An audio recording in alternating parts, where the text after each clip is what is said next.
இறைவன் எதற்கும் ஆவேசப்பட்டு எதற்கெடுத்தாலும் கோபப்பட்டு தண்டனை தரக்கூடிய மனித பிறவி அல்ல.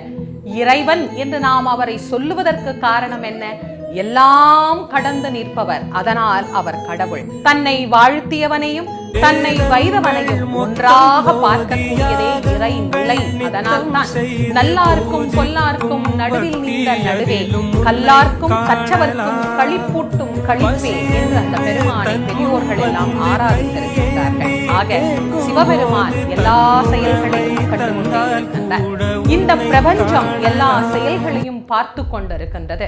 நன்மையை விதைத்தால் அந்த நன்மையை நிச்சயமாக ஒரு நாள் நாம் அறுவடை செய்யலாம்.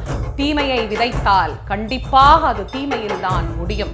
இன்னொருவர் மனம் நோக நடக்கக்கூடாது என்பதை மனிதத்துவமாக நாம் பார்க்க வேண்டும் என்பதை எல்லோருக்கும் என்னுடைய வேண்டுகோளாக நான் வைத்துக் கொள்கின்றேன்.